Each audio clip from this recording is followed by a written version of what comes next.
अस्सलामुअलैकुम, वेलकम आप सभी का इस नए वीडियो में। तो जैसे आप सभी को पता है कि PMSSS 2024-25 सेशन की राउंड 1 की अलॉटमेंट लिस्ट ऑलरेडी आ चुकी है।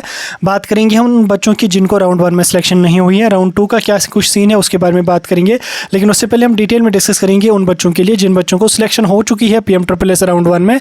उनके डॉक्यूमेंट्स कैसे अपलोड होंगे, कौन कौन सा स्टेप आपको आ जाएगा, एडमिशन्स कैसे करने, स्कॉलरशिप कब तक आ जाएगा, सब कुछ मैं आपके साथ डिटेल में डिस्कस करूँगा। वीडियो आपके लिए काफ़ी ज़्यादा इंपॉर्टेंट रहने वाला है, वीडियो को पूरा एंड तक देख लेना। चैनल को भी सब्सक्राइब कर देना और उसके अलावा व्हाट्सएप पे टेलीग्राम ग्रुप दोनों ज्वाइन कर देना, लिंक दोनों की आपको डिस्क्रिप्शन में मिल जाएगी। तो चलिए वीडियो को शुरू कर लिए, तो देख लेते हैं यहाँ पे PMSSS 2024-25 सेशन के कैंडिडेट्स के बारे में। तो सबसे पहले हम बात करेंगे उन बच्चों के लिए जिन बच्चों को PMSSS में यहाँ पे सीट मिल चुकी है। तो देखिए राउंड 1 में आप लोगों को सीट मिली है, होपफुली आप लोगों ने अपनी सीट कंफर्म करी है।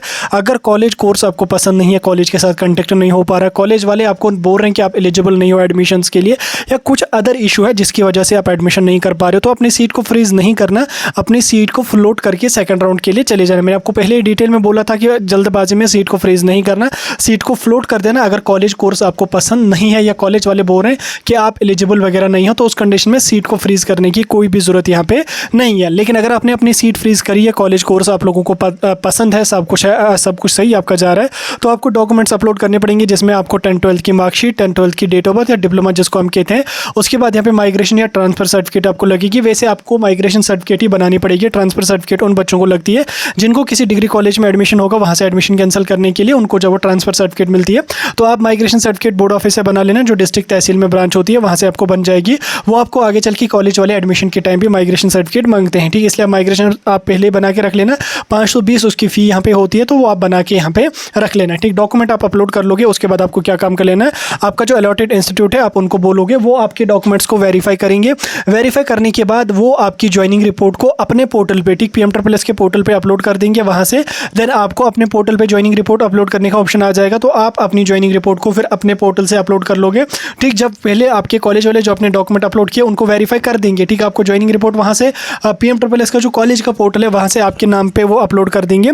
देन आपको अपने पोर्टल पे भी ज्वाइनिंग रिपोर्ट अपनी अपलोड करनी पड़ेगी, वो आपको अपने जो कॉलेज वाले हैं वही आपको दे देंगे।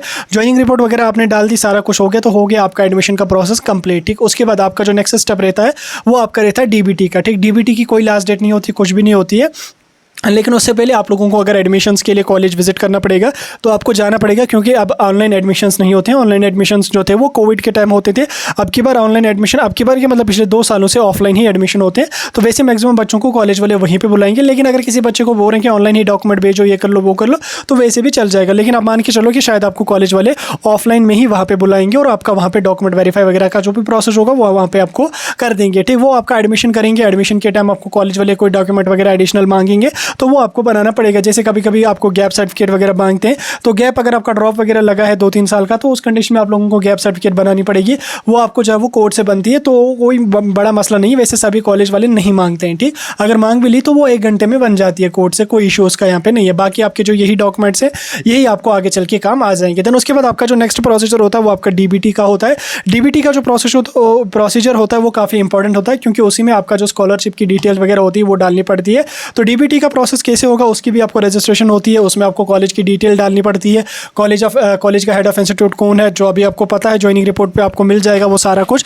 और उसके अलावा अपनी डिटेल, अपना मोबाइल नंबर, फ़ोन नंबर वगैरह सारा कुछ मेंशन करना पड़ेगा। देन उसके बाद आपको वहाँ पे सबसे इंपॉर्टेंट जो उसमें स्टेप होता है वो आपकी बैंक की डिटेल्स होती हैं, आपको बैंक अकाउंट नंबर डालना पड़ेगा।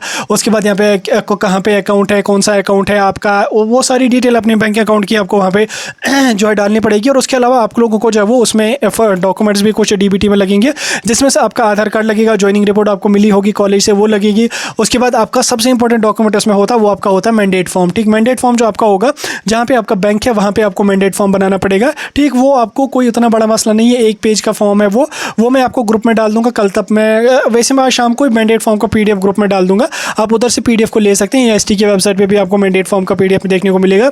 उसमें आप फिल करोगे, अपना नाम, बैंक की डिटेल वगैरह डालोगे, बैंक वाले उसको वेरीफाई करेंगे, उस पर सील स्टैम्प डालेंगे, आपको दे देंगे।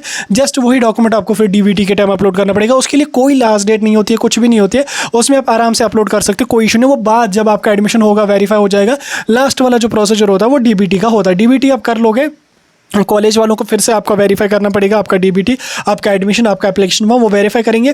देन उसके बाद आपका जो एप्लीकेशन फॉर्म होता है वो एएसटी के पास चला जाता है, तो एएसटी भी उसको वेरीफाई करेगी वहाँ से। वो एएसटी वाले जब वहाँ से वेरीफाई करेंगे देन आपका जो स्कॉलरशिप होगा वो रिलीज़ किया जाएगा। पहले 20,000 देन 50,000, वैसे आप जो है वो एक ही बार 50,000 ही आपको आ जाते हैं, लेकिन उसमें लगभग एक दो ढाई महीने तक का भी टाइम लग सकता है। जितनी जल्दी आप डीबीटी कर लोगे, जितनी जल्दी आप कॉलेज से वेरीफाई करवा लोगे, उतनी जल्दी आप लोगों का स्कॉलरशिप यहाँ पर रिलीज़ किया जाएगा। लेकिन बहरहाल वो लास्ट का स्टफ है। फिलहाल के लिए आपको अभी कॉलेज में बात करके अपना एडमिशन प्रोसेस, डॉक्यूमेंट वेरिफिकेशन और ज्वाइनिंग रिपोर्ट को अपलोड करवाना है, वो प्रोसेस आप कर लोगे। देन उसके बाद अगर हम राउंड 2 काउंसलिंग की बात करेंगे, राउंड 2 काउंसलिंग का होगा और डेफिनेटली आप लोगों का होगा। राउंड 2 आप लोगों का जो होगा वो सितंबर के लगभग पहले हफ्ते में यहाँ पे डेफिनेटली स्टार्ट हो जाएगा। तो वो आपका 100% होने वाला है। राउंड 2 आपका 110% आपका राउंड 2 काउंसलिंग का हो जाएगा। तो सितंबर के पहले हफ्ते में आपका राउंड 2 हो जाएगा। देन उसके बाद नई से चॉइस फिलिंग आपकी होगी वगैरह, रजिस्ट्रेशन नई से नहीं होगी, सिर्फ चॉइस फिलिंग आपकी नई से होगी। देन अलॉटमेंट लेटर आ जाएगी। देन अगर आपका उसमें है नाम तो आपकी सिलेक्शन हो जाएगी, एडमिशन कर लोगे। तो इस तरह से आपका प्रोसीजर चलने वाला है। और राउंड 2 के बारे में मैंने आपको बता दिया। कोई डाउट होगा मुझे कमेंट सेक्शन में पूछ सकते हैं।